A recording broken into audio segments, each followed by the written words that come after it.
Hello, everybody, and welcome into the Box Score Network NFL Draft Show. My name is Simon. I am here to take you through a three-round mock draft tonight. Before we dive in, quick programming notes. It is Monday night, April the 12th, as we record this, so less than 2 weeks away until the NFL draft. So make sure you are tuned in to Box Score Network.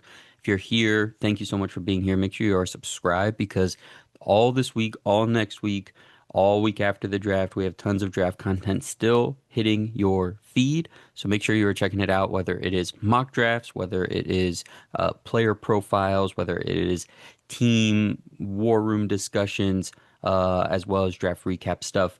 All of that is going to be hitting this feed. So make sure you are subscribed. We're going to be here all through the summer as well, all through getting you ready for next year. So this is your NFL Draft Hub, the Box Score Network YouTube channel. We also made up our hosts, our draft people are part of individual podcasts as well. And you can see those around the screen here. So Tricky Takes, 2Ps, Pro Football Enterprises, and the Simon and Friends podcast, which is my show. All of these shows are primarily NFL based, but also you're going to get a little MLB, a little NBA action as well from these pods, as well as various other topics, especially throughout the summer. So make sure you're checking out all these pods. Make sure you're here on Box Score Network, getting you ready for the NFL draft. For today's show, we're not doing a live mock draft. We have plenty of those on the site, on the feed right now, as well as we'll have one more next Monday or next Tuesday, early in the week, on the week of the draft. We'll do a full live two-round mock with a assortment of hosts from Box Score Network. But tonight I had an exercise where I write for NFL Mocks, which is a website you can find anywhere.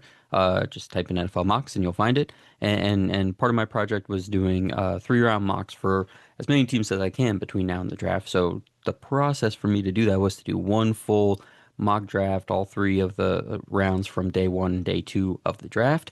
And I figure I'm not going to get a write-up done for all of these teams, so I might as well make this video here going through the whole thing.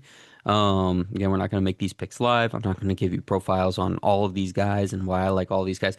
But really, what is a mock draft? A mock draft is an exercise. Hey, how could the draft kind of play out? So I just kind of wanted to look at it, and I sorted these by teams. So we could just kind of take a look at this one particular mock, this one particular exercise, and see, okay, if the draft kind of goes this way, what could it look like for each of these teams? So without further ado, let's get right into it. Obviously, you have the Las Vegas Raiders there, one, Jets two, and then I had my first big trade up with the Commanders at three. But you can kind of see how it's laid out. It's mostly the teams are assorted by draft order with a few trades, and then obviously teams that don't have a first round pick.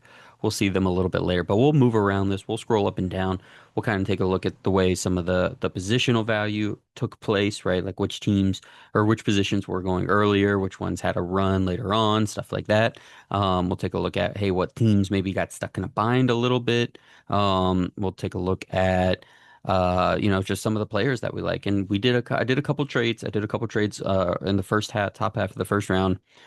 I Since then, we've had the Jordan Schultz report that there's going to be heavy trades, especially early in the first round, then especially into rounds two and three, where teams with a lot of day three picks might try to package those up to move up. We could see a very or trade heavy draft because of the top heavy nature of the draft. It's not a very deep draft.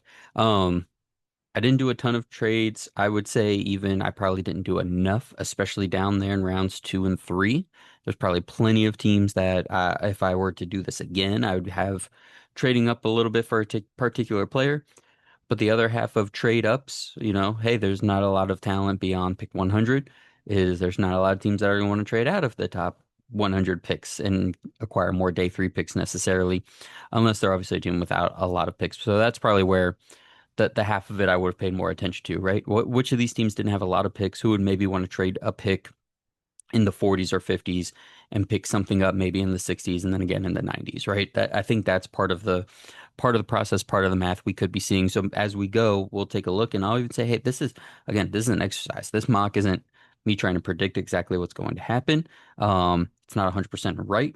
I don't even think my process for every single team is exactly what I would do again if I had the opportunity. So we'll go through and I'll be like, dang, I should have done this here, should have done that there. So let's get to it. So the Raiders here, obviously Mendoza at one.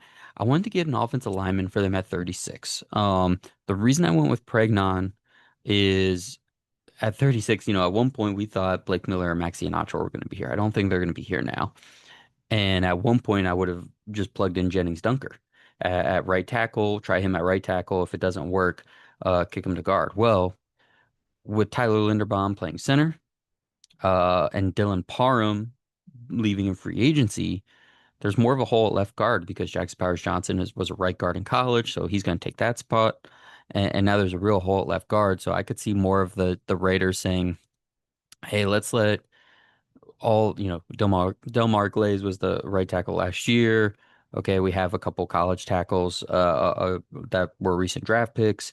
But we have an actual hole at left guard. So Emmanuel Pregnon being a left guard, being a guy with some first round buzz, I thought that made sense in this one. And then Elijah Surratt, just like they have a lot of young receivers for the Raiders, but it's still kind of devoid of talent. So this would be a chance for this new coaching staff to say, let's go get a guy that could just be a good player, a dirty work kind of guy. So that made sense for me there.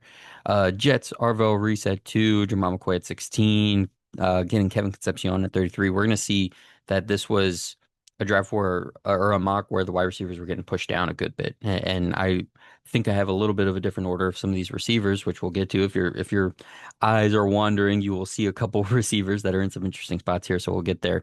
And then Kristen Miller, just they're refortifying what they want their defensive line to look like.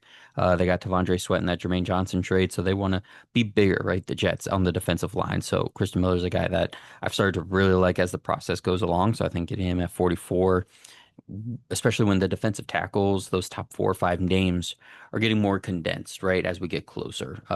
D tackle 5 is a lot closer to D tackle 1 than we maybe thought obviously in September, but it's even, I would say, in December, January. I think it's a closer race. So here's my big trade. The Commanders at going up to 3 for Jeremiah Love. I think through the bulk of this process, especially, from the end of the season through the combine, the Commanders were the team most linked to Love. And it was like, okay, 7 Love, that's the floor.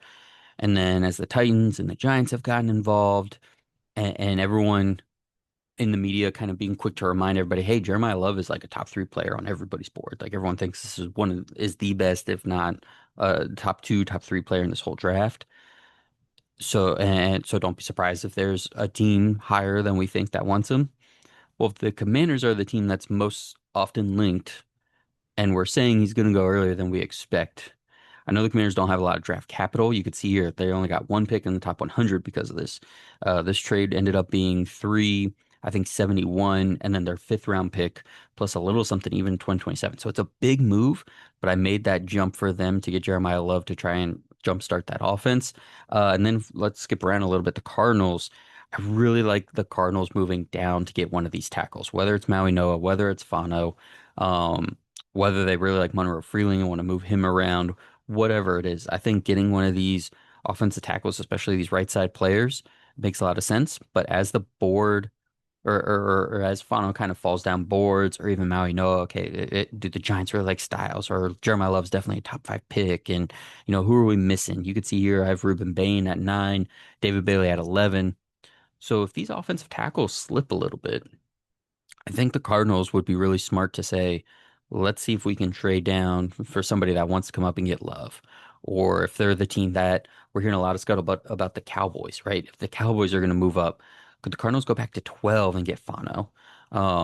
Or do what they did with Paris Johnson, move back to 12 and then move back up to 7 or 6? Because I even heard recently that the Browns maybe really want to move out of 6. So could the Cardinals move to 12 for the Cowboys so the Cowboys can come up against Sonny Styles or David Bailey or Arvell Reese, and then they take whatever they got for 7. Maybe, you could see here they have 7 and 71, right? That 71 was the pick from the Commanders. The Cowboys don't have a pick in the 70s, but maybe they get 12 and something next year, and we move this thing around. I won't get too specific at the moment, but they take 7 or 12 and 65 and they go up to 6, something like that. But either way, what happened in this mock was they move back to 7. They get Spencer Fano to play right tackle. And then as you see, this is where I had Ty Simpson going 34. He is my second quarterback. He's the only quarterback other than Mendoza that I had going in the first 3 rounds. There was one team I toyed with taking a quarterback in like the 70s in the mid 3rd round. We'll get to that a little bit later.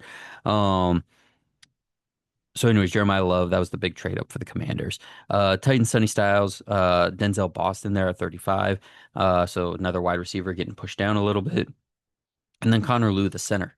I think there's going to be a run of centers. I think right there at the end of the second round into the first 10, 12 picks of the third round. On day two, I think there's going to be four or five centers taken. There's a lot of teams that have left center as a big hole on their depth chart this offseason in particular. Now, we've seen this over the last couple of seasons. We've seen teams let that be the position that goes by the wayside. We even saw two teams deep in the playoffs with centers that I did not think would be the starting center for them with the Seahawks and what they did, the Texans what they did. The Falcons have continuously like gone cheap and kind of no name at center. The Broncos did this with Luke Wattenberg a couple years ago, and then eventually turned out pretty good and they gave him a contract. But like the Titans have a huge hole at center right now. You'll see the Ravens do. I think the Bengals do, and the Browns on the starting line. The Bengals in terms of depth.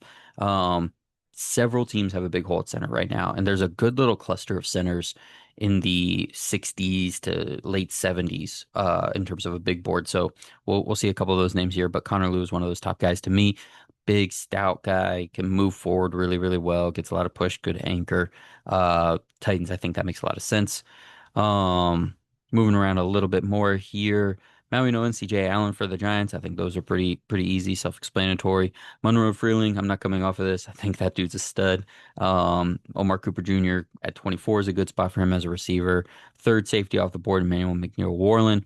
And then Sam Hecht, Northwestern center, was one of those other guys that I think, the Browns, they brought in Elton Jenkins, but he had a rough year going back to center for the Packers last season. So this will be an opportunity for them to they're resetting this offensive line.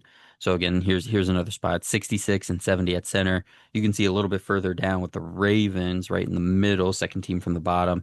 I had them getting a center at 80, Logan Jones out of Iowa. So that center group, that's where that cluster is for me. Saints, Cardinal Tate, Zion Young. It's probably a little late for Zion Young, but the edges got pushed down a little bit because I was getting ready for this, and I went back through the late day one into day two edge rushers a couple weeks ago when I was around the time I was starting this mock. I was like, man, I really like this cluster of edge rushers here, and there's like seven or eight names, so I don't know if they're going to go quite as early, but I think Zion Young's a perfect fit for the Saints. Um, and then talk about the Chiefs, right? Nine. I said it. I mean, going back to November, I was like, the Chiefs have to do whatever they need to get wide receiver one, right? Go get Cardinal Tate.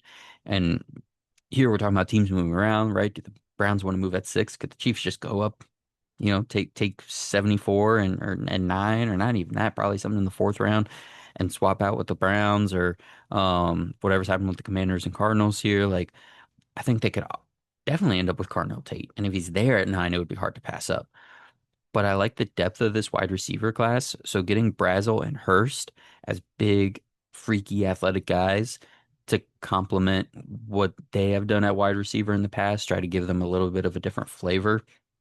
Those being guys you can get at 29 and 74, as opposed to edge rushers that, yeah, I just said there's a good group of guys you can get at 29. Yes, that's true. But I don't know if any of those guys, save for maybe one, are guys that I think project to being like a double digit sack guy. I think Ruben Bain could be that. And then they sandwich that with Colton Hood, just getting a good cornerback in there. Not that I think they're going to prioritize it. Obviously, I made it the third pick for them. But because of the development that they always have at corner, at defensive back, but that's a first round level player, I think, that kind of fell to them at 40 in this mock. So pretty good. Cowboys right below them, 12 and 20, corner, edge rusher. I think that's pretty simple. David Bailey, Maxi Nachor, Jeremy Bernard, and then a slew of defensive backs for the Dolphins. Um, David Bailey, I think, is an interesting player. I think he's going to be he might be a little bit of the key of like what's going to happen in this draft because I think he could go as early as two to the Jets, it sounded like. But in a NFL right now that's prioritizing the running game and the run defense again, this guy that is a designated pass rusher among these other edge rushers of Arvell Reese and Ruben Bain and all of those guys that kind of are that next couple tiers down in terms of being good edge rushers. What is a DPR mean? What's his value? How high can he go? But at 11 or at 9 to the Chiefs, 8 to the Saints, but I mean he go as early as 2 to the Jets. If Aaron Glenn's like, I need someone to get 12 sacks this season, and I have to take a bet on that, he's probably your best bet to do that, especially with everything else they've done. But um, I think there's a gr- wide range of outcomes for Bailey in terms of where he could get picked.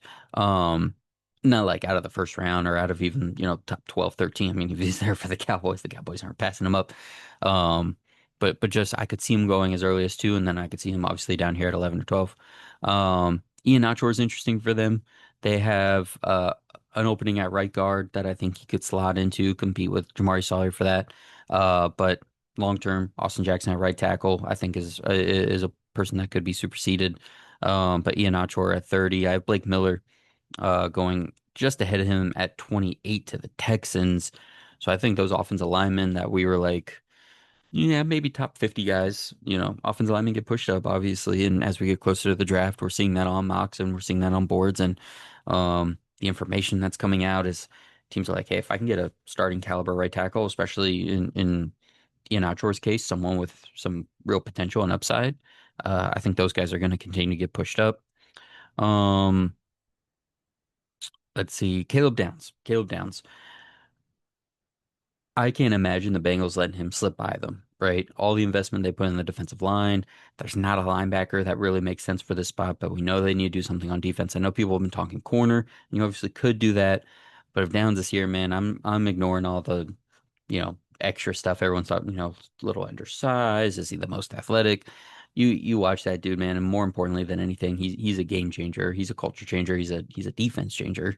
And that's what the Bengals need in the building right now. So whether you're playing Matt Free, whether you're playing him in the box as a dime backer, whether you're trying to put him over the slot as a nickel, um, he's going to run and he's going to hit. And he's going to see plays before they happen, and he's going to give that Bengals team an infusion of what they really need. And I was just trying to go with smart defensive players for the Bengals here, right? Caleb Downs, Jacob Rodriguez, being a guy that has really good instincts in the run and the pass game. We know they had two young linebackers last year that struggled with stuff like that. So if he can come in, kind of stabilize that, be their new Logan Wilson, I think that makes a lot of sense for them. And then Jake Slaughter, another one of these centers that maybe it is a little early, but I think once you get past those 4 or 5 centers, and you can see I have a team pretty soon reaching for one. But I think there's teams that just really have left a big hole for themselves at center. And so Slaughter's a guy out of Florida that I think makes a lot of sense. Um, Makai Lemon to the Rams in terms of and Jordan Tyson. I have them going back to back 13, 14. This has been basically how I have them in my on my big board as well. But Lemon I think makes perfect sense for the Rams because they're drafting a wide receiver for wide receiver insurance, basically, right? Yes, he'd be great as a number 3 as your slot with Puka and Devontae Adams. But if one of those two guys got hurt, the depth for them at wide receiver, the guys that they were trotting out there as their third wide receiver last year were like real deep cuts. And so if they can and that's great when it's your number 3 and Devontae and Puka are the other two. But if one of those guys gets hurt in a year where they're trying to win a Super Bowl, they're gonna want someone with a little bit more juice. And they're up here at 13 by happenstance, essentially. So they go get a guy like Lemon, who I think is has some big playability, but also can fit in as a number 3 for them for a bit. Um, Romello Height being at 61. I don't love Romello Height. I think there's value there, especially for a team with a good edge rushing room, good defensive line room, him being a complementary piece. But to me, what I wanted to talk about here is I think the well runs dry here. I think the top 50 is where you're going to see these productive edge rushers go. Um, and then it's going to be like guys you're just taking a swing on and you're hoping can be like a productive number 4 or, a number 3 you could play for like 10 snaps a game, something like that. Um, but the Rams, I think, need to go edge rusher here. Byron Young's a free agent after this season, so I think that makes some sense. But I have Lemon ahead of Jordan Tyson for a couple reasons, and it would depend on the team. Like the Chiefs, if they were motivated to go with a receiver over and Carnell Tate wasn't available, I would take Tyson over Lemon. Because they need a little bit of size, they need a little bit of some go get it right, some playmaking. They don't need another smaller undersized guy. For the Ravens, even though Lemon's off the board here, I like Tyson better because of the size. They don't want to build their receiver room around Zay Flowers and Mekhi Lemon. Jordan Tyson, Mekhi Lemon gives them a little bit of different flavor. And then they get Chris Johnson to be a CB2, which I think would be a stud move. And then, like I mentioned before, Logan Jones would probably walk right in and be their starting center. Um, Here's my second trade of the first round and second trade of the mock.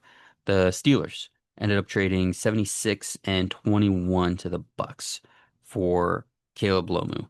Now, a lot of the scuttlebutt around the offensive linemen is that they're gonna fall, like Freeling and Lomu specifically are kind of mocked a lot between 17 and 20. I mean, if I try to fit 17 and 23, right? So whether that's the Lions, the Panthers, the Steelers, the Vikings, um, and then it's in the late 20s into the 30s that you see Blake Miller, Maxi Achor, and then some of those guards. Um, in this mock that I did, I had Mauro Feeling go early. I had Spencer Fano go early. I had Maui Noah go early. All three guys ended up being top 10.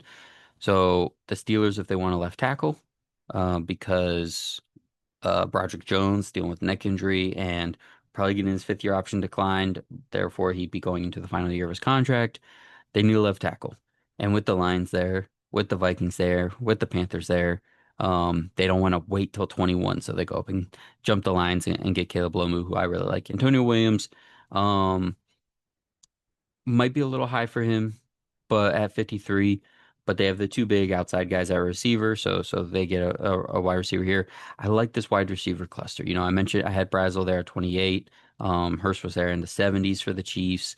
Um, that day two is going to be, I think, a good wide receiver spot as it usually is. Um, Bega Ioane for the Lions. It seems like they want to put Penei at left tackle, so you put Ioane there at left guard next to him, and that's a stud combo. Gabe Akis felt like an appropriate edge rusher type player for the Lions. Just a physical, productive guy. I think that would make a lot of sense for them. They still need an edge too, across from Aiden Hutchinson for sure. The Vikings. Vikings are a tough one, man. They need a safety. They're obviously very popularly linked to safety. I didn't go with Dylan Thieneman here, mostly just because that's the popular pick. I wanted to try and do something a little bit different. Their defensive line has some like interesting pieces, but this was an opportunity to say, Brian Flores, here's a guy that was really highly ranked at one point. And we tried Javon Hargrave and Jonathan Allen. That didn't work. But clearly we felt like there was a need to go get a defensive tackle. So Peter Woods goes off the board here, and then they get their safety in AJ Halsey, and then they had a corner, which they need to upgrade at cornerback talent for sure. But this is where the reach at center was for me, Parker Brailsford. He's a little undersized. He's not super athletic, but he's a smart player. He's been in Alabama for a while, and man, they just have no one to snap the ball right now. So if they wait even, 82, they were hoping to get a corner in this mock, right? I was sitting there with the Vikings hoping, but all the guys were gone by 82. So wait until 9, then you go till 97, and this is kind of what you're left with. Panthers, Sadiq, Cisse, and Daryl Jackson. I think those are pretty simple. Um, I think this is a good cornerback group in terms of getting, Chris Johnson at 45, Cisse there at 51. D'Angelo Pons is there at 55, right in the middle to the Chargers.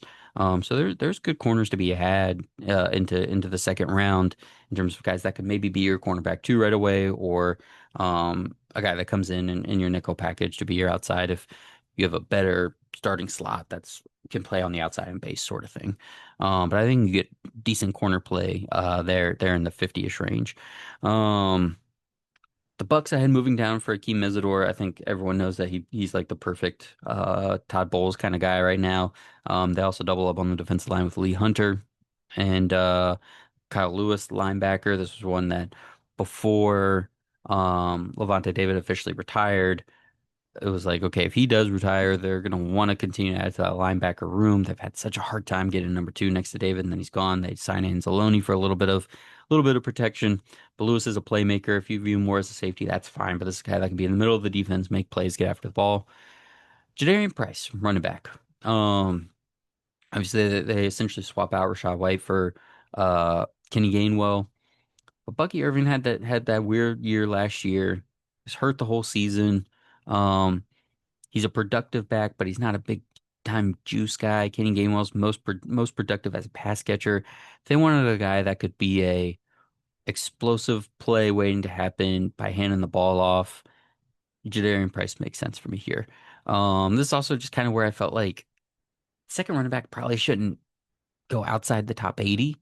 But I didn't love him anywhere else. I'm sure if I went back through now, I could find the spot. Like if I just kind of scroll up through here and someone comment here if you like a spot better for him, but I'm not doing Jadarian Price in the top 50, right? I even had him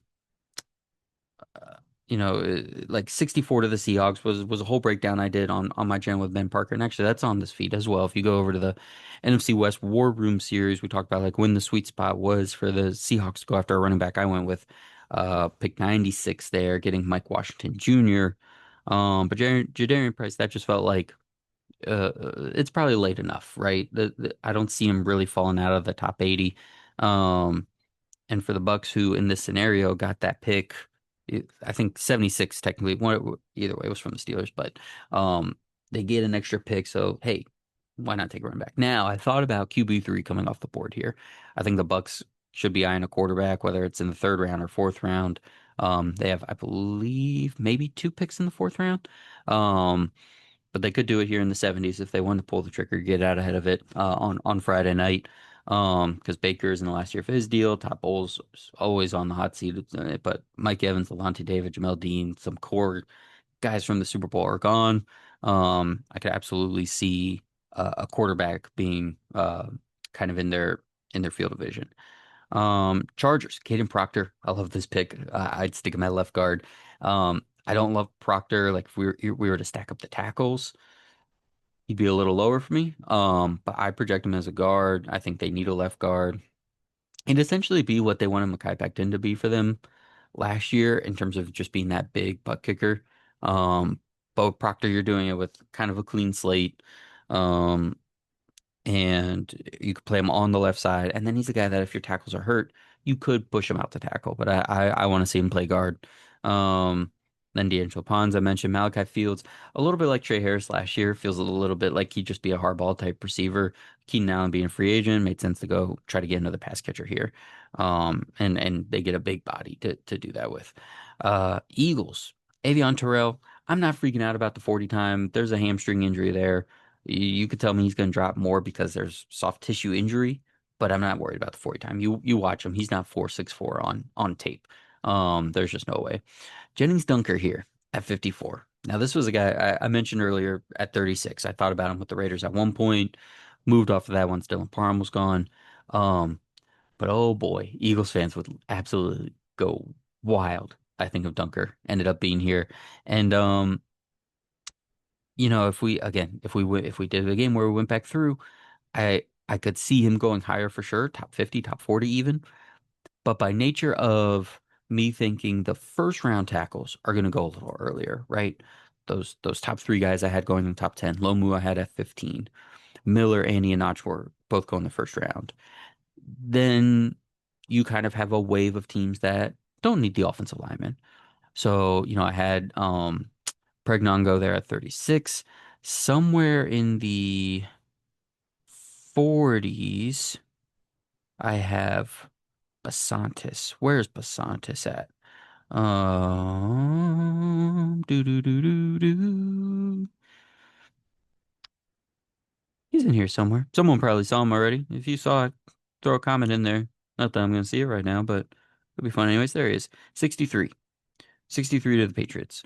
So that's a bigger gap between Pregnon and Basantis than there is really anywhere else. But just again, the nature of could he have gone at 53 to the Steelers to play left guard? Sure, but they there's some guards late in the draft. You could see I have them taking Billy Schrauth out of Notre Dame. They do need a left guard, so they could do that. But are they going to do that in round one and round two? I don't know. Probably not. Um, But some of these guys that are more considered top 50 guys are getting pushed a little bit because the guys that were definitely top 40 guys are getting pushed up a little bit. So that's the like yin and yang balancing effect for me there on the offensive line. Um, but anyways, yeah, Dunker, you let him compete with Ty Steen at right guard right away. He Orstein would be depth in for Dickerson, who's dealt with a lot of injuries. Um, but then is Dunker eventually, can he play tackle? Can he be a Lane Johnson, heir to Lane Johnson sort of situation? We'll see. Um, Bears fortify that defensive line. Caden McDonald, Dennis Sutton, um, big bodies, run stuffers. Dennis Sutton though with that athleticism, because like the Bears need pass rush, right? And that's hard to do at 25 at 57. Um, but Dennis Sutton, if you look at him as like a bowl of clay, mold of clay, um, you look at his size profile, you look at his production and tape from previous seasons, but you look at those testing numbers, you say, okay, hold up, maybe there's a little more here we can tap into. Nice player, little tight, little rigid, doesn't show that athleticism on tape, but is this something you can dig into and just kind of bank on? Maybe there hasn't been great development going on at Penn State for the last couple seasons. Um, but they take another swing at a left tackle, Caleb Tiernan at a Northwestern with their um left tackle situation kind of being up in the air. They go get another tackle here. Big, strong guy, tall, not the most fleet of foot, not the longest arms, but just a strong, capable left tackle. And then another center, Matt Gulbin out of Michigan State, I believe, again, a little higher than you want, but that was kind of my more shot in the dark of, I think there's a specific center Ben Johnson likes, and that's why he went with a Garrett Bradbury option at center instead of a Tyler Biadasz option at center when Drew Dahlman retired. Now, Bradbury's a little more similar to Dahlman in body type, but Biadasz clearly a better player. So this was my like he's got someone he really wants at center. They're in the third round, closer to that, pick 89. But it could be that pick at 60. When I took Connor Liu there for the Titans, I was at pick 66. Could Ben Johnson love Connor Liu? 6'4", tall, not the most rangy laterally, but can certainly move, especially pushing forward. A little bit like Ragnow, not as good as Ragnow, but if you think about Ben Johnson, his best days in Detroit, he had Ragnow.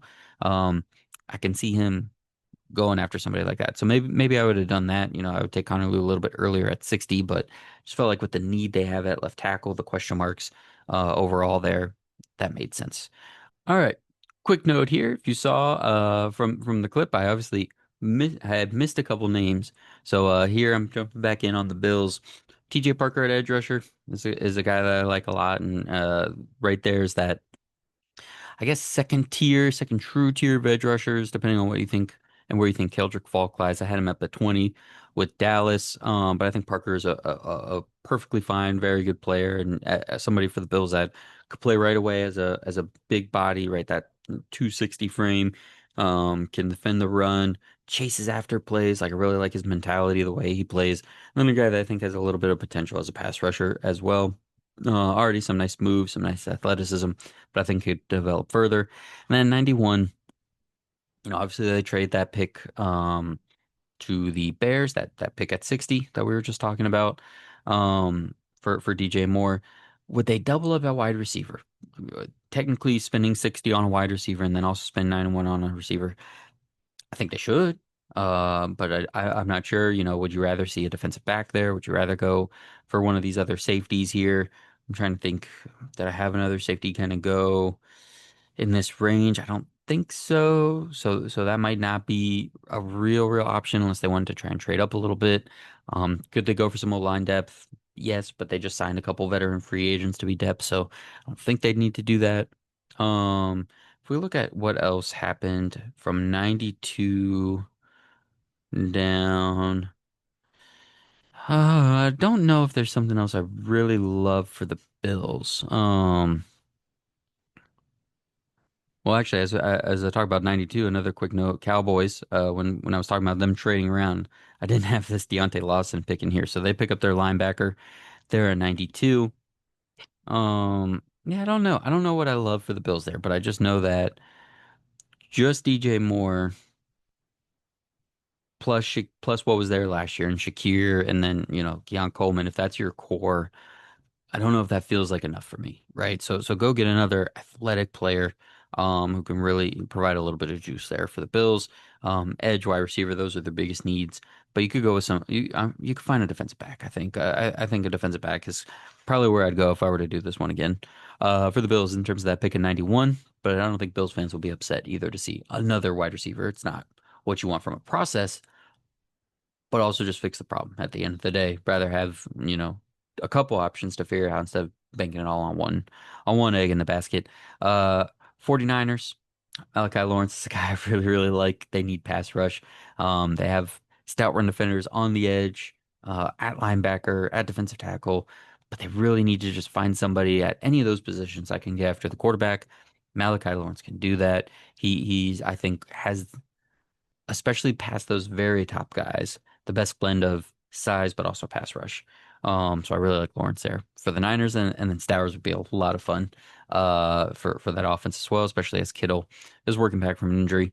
Um, Texans continue to fortify that offensive line. Blake Miller in this scenario, he'd be competing with Braden Smith and Ed Ingram for those right side spots essentially.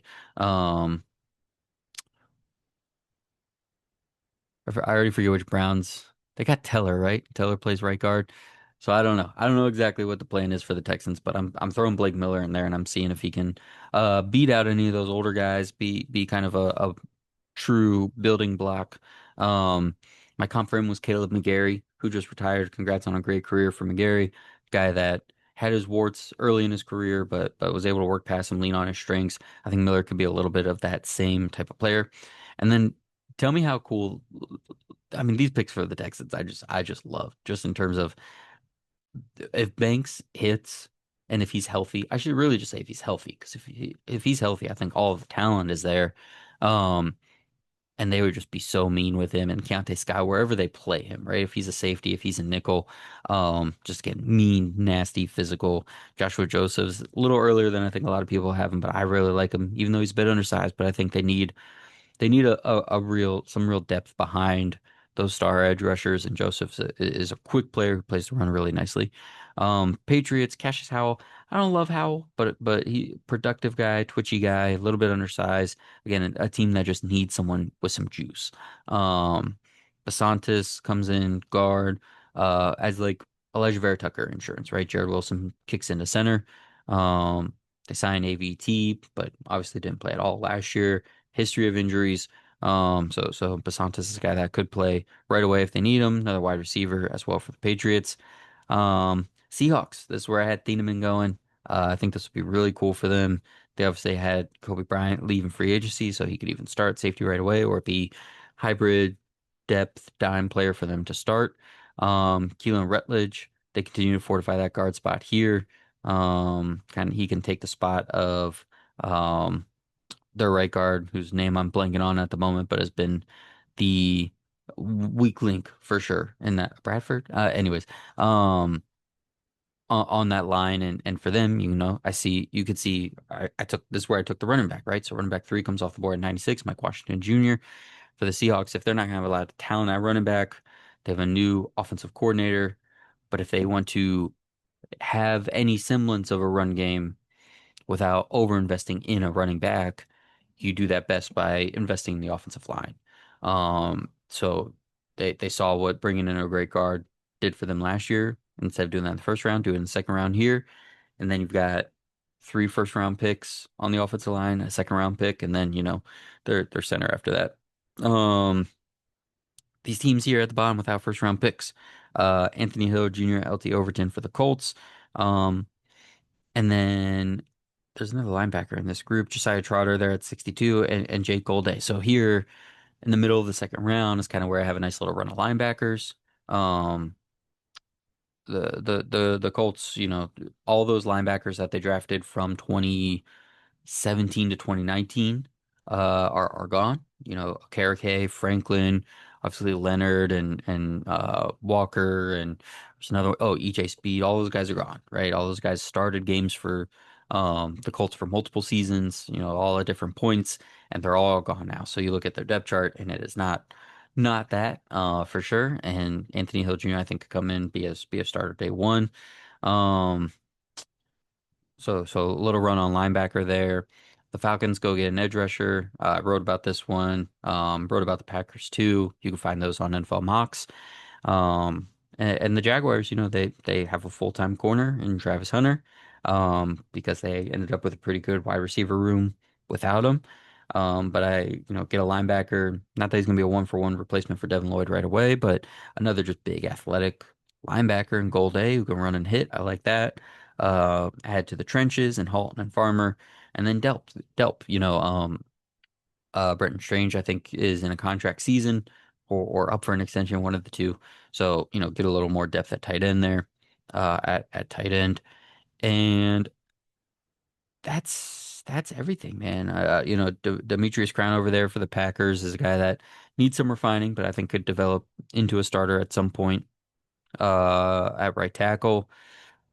And yeah, so I mean, I think the big themes from this mock, including some things that I would change, right? Probably need a few more trades. Definitely. I didn't have anyone for the back end of the first round because I think there's a good group of talent from 25 to 45. In terms of my big board, I'd probably lump that whole group together. So I don't see a lot of value in trading up to the back end of the first round. Usually that happens for a quarterback.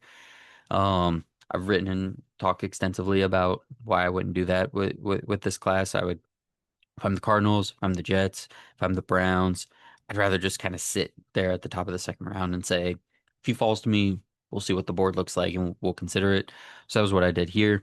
But those offensive linemen got pushed up, which shouldn't be surprising in a mock by me. Wide receivers go down.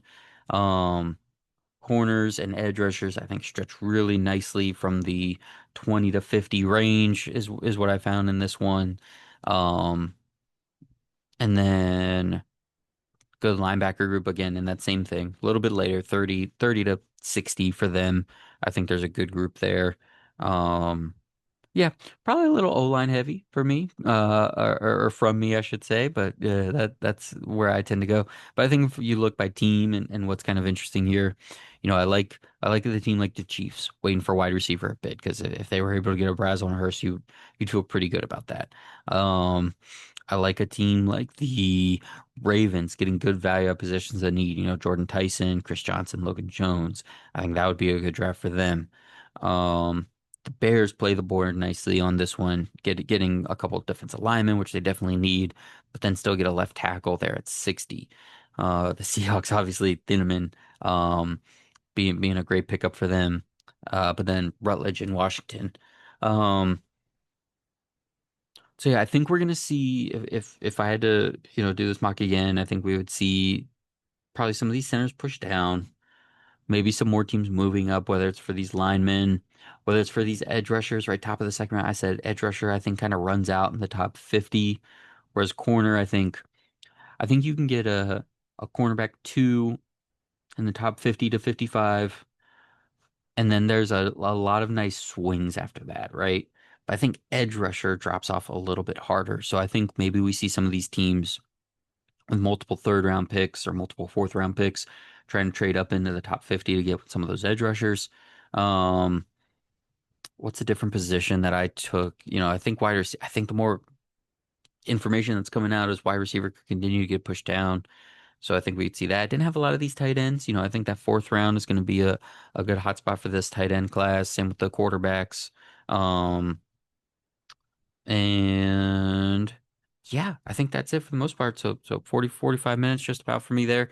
Um, if you all enjoyed this, let me know. I don't think I'll get to squeeze another one of these big videos in, on this sort of thing, but this is something we're certainly open to doing more, and maybe I even tweet one out or something like that, or just if you enjoyed it and want to talk through different options, just comment down in the comment section below.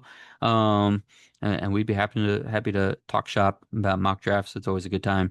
So programming notes for the rest of draft coverage. Today is Monday. This is out on Monday for you all. Wednesday, there will be one more prospect profile up from Ben and his team on Pro Football Enterprises. Let me throw the zoom back up for everybody here. Pro Football Enterprises, their channel has tons of player profiles. So Ben has all his offensive prospect breakdowns on that channel, and on Box Score is all his defensive player breakdowns. So we'll have one more defensive player breakdown for you guys on Wednesday, and then one more War Room series is coming out. We're splitting that over Friday this week and Monday, week of the draft. Next Wednesday, we'll have a mock draft coming out, a 2-round mock draft with multiple hosts from Box Score Network. And then Thursday, we'll have an official first round preview go up. That'll go up Thursday morning. So you have all day to kind of watch, get ready for the draft. And then Thursday night for Friday morning, we'll record a reaction to day one of the draft. And then the following week, we won't do anything Friday night or Saturday, but over the weekend, Sunday, Monday, we'll record something kind of recapping the whole draft. And then all the individual shows, I'm sure we'll all have different versions of breakdowns and recaps from the draft as well. So make sure you guys are sticking around. Please subscribe, comment, like. We really appreciate any interaction and any support. So again, thank you so much if you have been following along all draft season. We hope this has been helpful and enjoyable and entertaining. And we will talk to you again soon. Thank you so much. Have a good one.